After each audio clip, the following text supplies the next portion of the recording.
And I don't mean make people sick of you. I mean, be that in love with it. Be that excited about it. Because if you're not super proud of it, if you're not happy it exists in the world, first of all, what are you doing?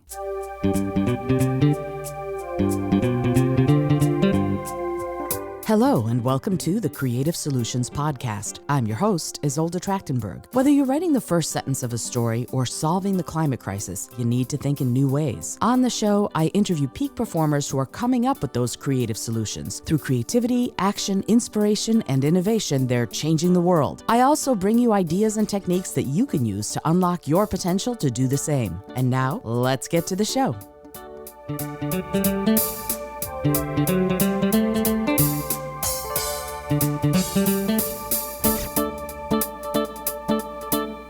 Hello, and welcome to the Creative Solutions Podcast. I'm your host, Isolde Trachtenberg. Thank you so much for being here. Today, I want to talk to you about something that I find personally really challenging, and that is sales. How do you do it, right? How do you sell? How do you make whatever it is you've created, whatever it is you're working on, whatever your project is, enticing to people who would be your audience, who would want to buy what you're selling? What do you need to do? Well, personally, I always feel smarmy and slimy and salesy when I sell. When I talk to someone for the first time about what I do, I tend to get self-conscious. I go, oh, actually, well, I do all of these different things and da-da-da-da-da-da. And I don't come forward with confidence when it is what they call a cold call or a cold lead, right? So you want to be talking to someone about what you're doing.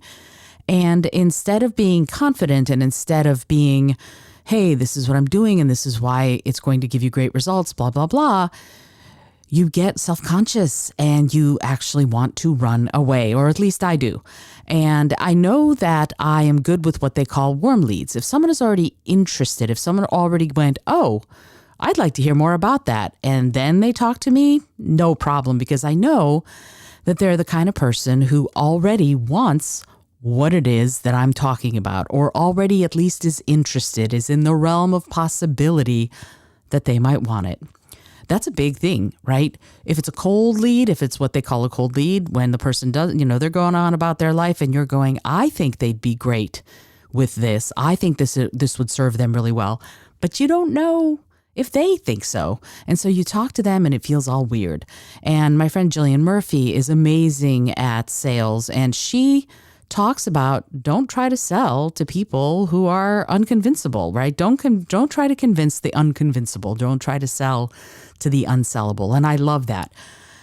I've sort of adopted that. But from the perspective of me, from my psychology, how do I get comfortable talking about selling, talking about what I'm selling, talking about, for example, the art project that I did? If I were going to talk to a gallery owner about the art project and say, hey, would you want to do an exhibit of my work? If they're looking for exhibitions of digital art projects that happen during 2022 by immigrant women in their 50s, then I fit the bill. But if they don't know that they want to have an exhibition of, done by a woman in her 50s of digital art during 2022, then I have to explain what's cool about it, or I have to get them interested in my story. And that's so much about what this is, right? It's you need to love your story. You need to love what it is that you're talking about. You need to love what it is that you're selling.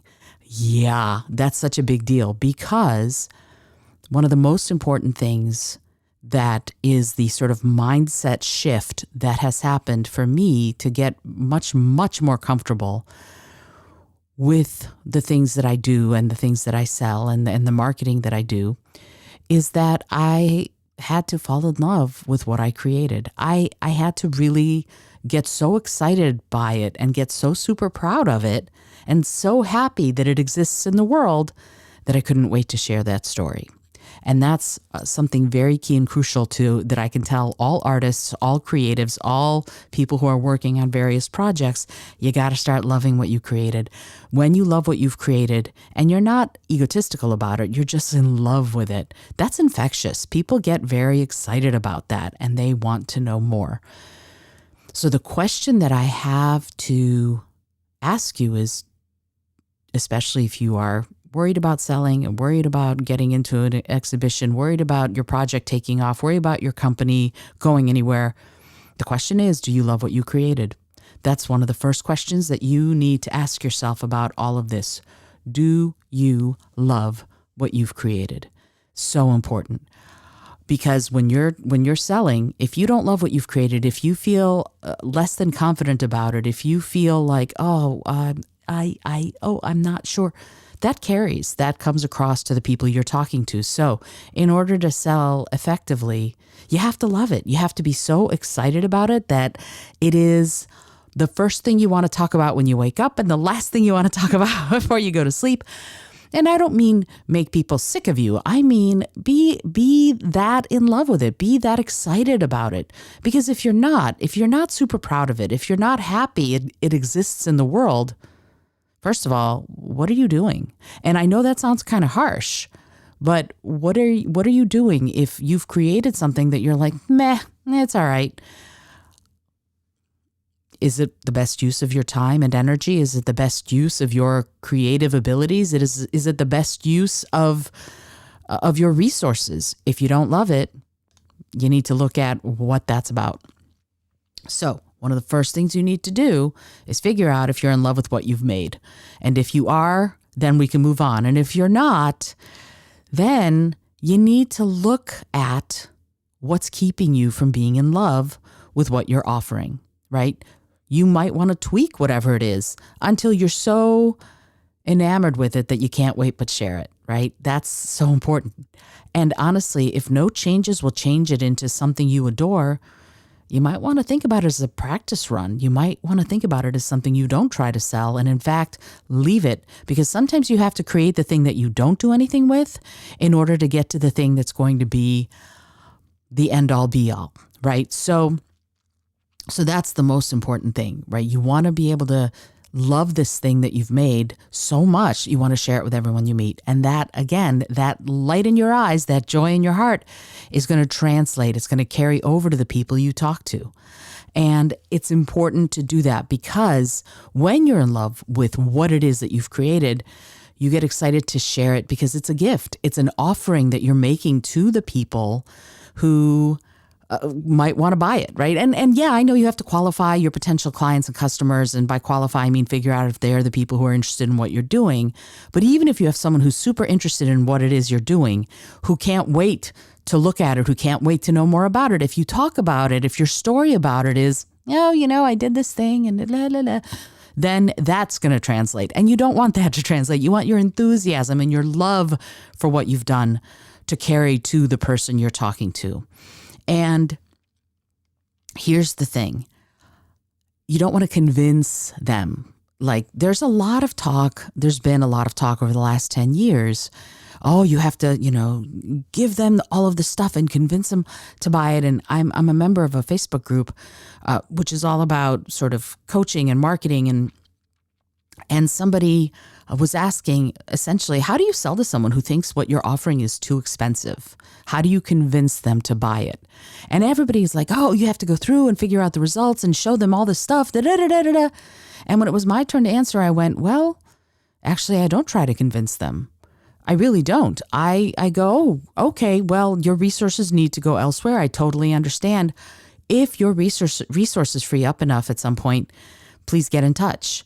Because frankly, I'm not trying to convince you that you need to come get coaching with me. If you see the value in what I'm doing, if I've offered up enough value that you go, oh, you know what? She's someone I might want to work with. Yeah, she's talking about living your best and most joyful creative life. She's someone whose work I respect. I'd like to do that too. I'd like to wake up my creative life. I'd like to be that person who lives juicy. I want to do it too. I'm going to get in touch with her. And that to me is the ideal, right? It's not that I go out to anybody and go, oh, I'm a coach and I help people. I really don't. I don't market. What I do is live my life. And, and my clients often find me. But the point is that this person was wondering, what could they do to convince someone who was not convinced that they should buy whatever it is their offering is.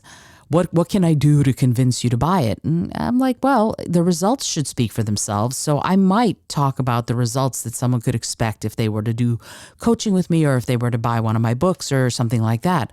But I would not go, oh, but that's that whole desperate thing. And remember how I told you at the very beginning of this episode that I come across desperate when I sell, not because I don't love what I'm doing. I do, but there's something, it feels wrong to me to be like, hey, you're just gonna totally love this. It's gonna be awesome. There are salespeople. If you're listening to this and you're a salesperson, you're probably shaking your head and tisking your tongue at me because I know that it is not the most sort of normal thing to think about when you're thinking about sales is I don't really sell, but I don't. I find that it is more appropriate for me as a person to love my life, to love what I'm doing, to offer what I can, and then my clients find me. I don't really want to go seeking for them. Having said that, there are certain things that certain industries, I guess, where people aren't actively going out and saying, oh, you know what I could really go for is a coach. And here is where I hire someone and I work with someone who can do that calling for me. And that is my school assemblies, right? I do these school assemblies on basically how we can use creativity to address issues of climate change and environmental concerns, right? And so I do this, but I don't know the school system here in New York City very well. So I'm working with a teacher, a former teacher who knows the school system right and left and backwards and upwards and downwards. And she's the one who's going, there's this woman and she does this amazing work on how you can use creativity to address the climate crisis, to address environmental concerns, to study the spheres, the hydrosphere and the atmosphere and the biosphere and pedosphere and all of this. And teachers go, oh, and then she goes, oh, and you can do professional development with her too. And she knows that teachers need, she told me something like 200 hours of professional development every pre-certification or whatever. And I went, okay, I didn't know that, but that's not my strength, right? So what I did, instead of trying to learn all of that myself, I went into partnership with someone who already knows all this stuff and also is such a gregarious, engaging person. Jennifer, shout out to you, who can do this without batting an eye, whereas I would find it very uncomfortable, in part because I don't know the lay of the land. And I guess that's the next thing to say, is you need to know the lay of the land. What arena are you working in? So that's one of the questions that you need to ask yourself. Am I comfortable enough with this in this arena to really do this well? And if not, who else can I partner with to make it work? So that's the first thing that I would ask, right? If you're not comfortable, do you want to do all the work of getting comfortable with this particular arena, this particular industry, or whatever it is that you'd be working in? Maybe you want to do some informational interviews to figure out whether or not this is the right industry for you, and to make some contacts and to network in a way that is authentic, not, again, slimy and desperate, which is my thing. I understand that. But for me, I feel slimy and desperate, and I don't want to feel that way. So instead, I wait until Jennifer finds the people who are interested, and then I talk with them and I'm able to go, and this is what I love about this, but I'm not walking in cold, which is what makes me uncomfortable. So again, figure out the industry, figure out whether or not you're comfortable talking to the people in the industry. If the answer to those is no, do the research, increase your comfort zone or find a partner who you can work with to get this done. And then I want to sort of remind you that you must love what you're doing. You're spending so much time, so much of your life on it. If you don't love it, then what are we doing here, right? So you need to really consider whether or not you love it. And I'm going to, in the show notes, there's a little sheet that you can download that you can sort of assess for yourself whether or not you love what you're doing and how you might speak about it to someone who is not interested, someone who is interested, and someone who's like, yeah, I can't wait to get my hands on this. So these are the questions you might ask yourself. What do I most love about my project? Or piece or work, whatever it is. What are 3 intrinsic things about it that are super cool? What do I most feel needs to improve on it? Because, creative's work is never done. What would it do for someone else if they bought it or purchased it? How does it better other people or the world?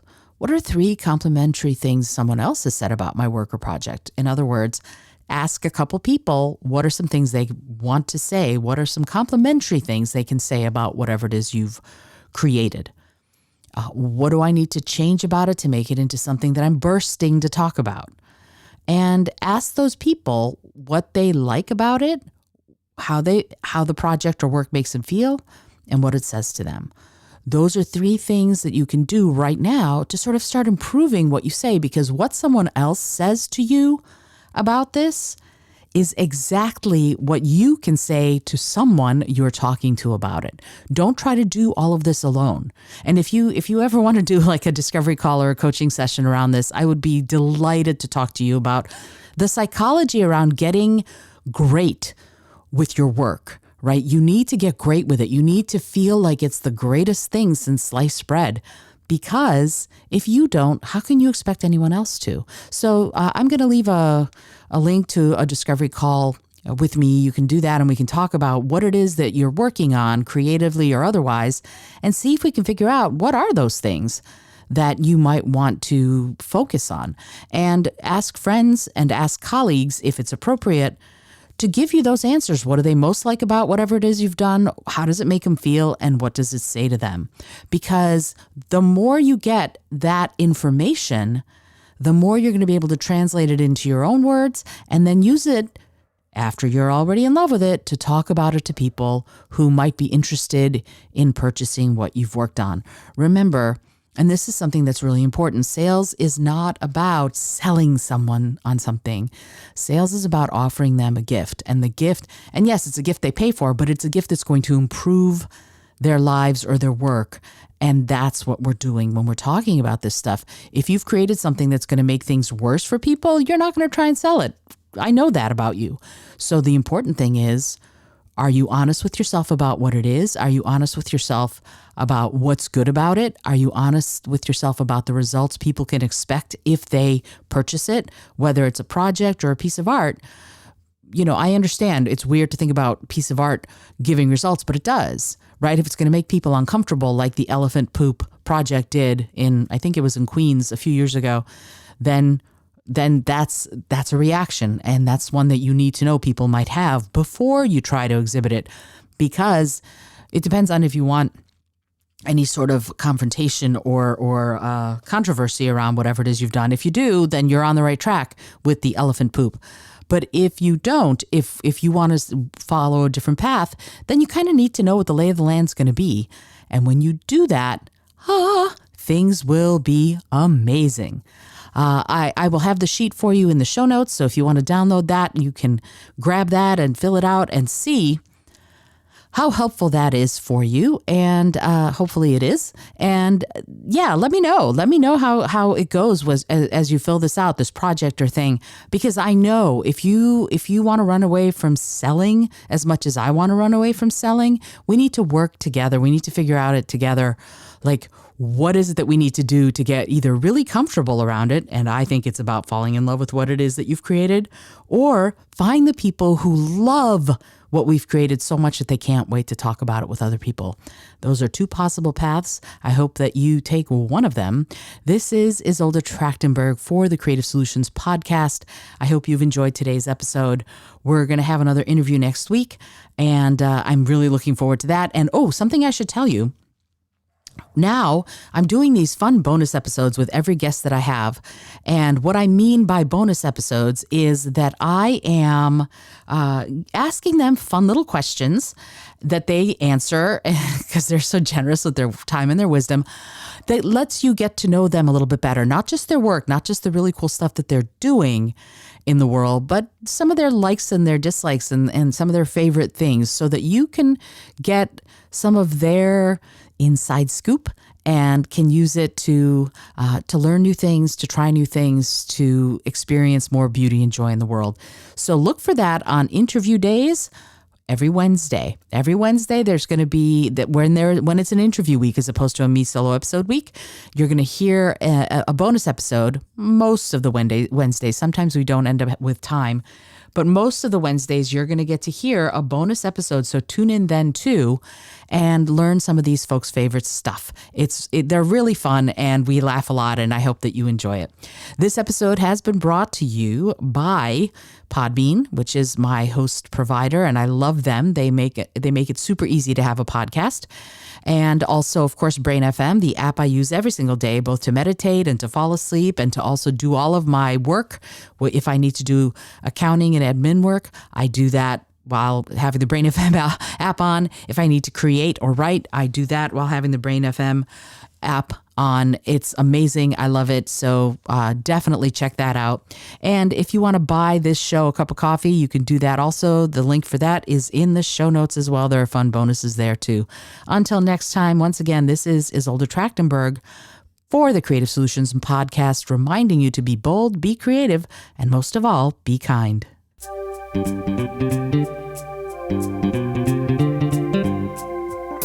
Thank you so much for joining me today. I really appreciate you being here. Please subscribe to the podcast if you're new, and it would mean the world to me if you told a friend about it. Today's episode was produced by Isolde Trachtenberg and is copyright 2023. As always, please remember this is for educational and entertainment purposes only. Past performance does not guarantee future results, although we can always hope. Until next time, keep living what you believe in.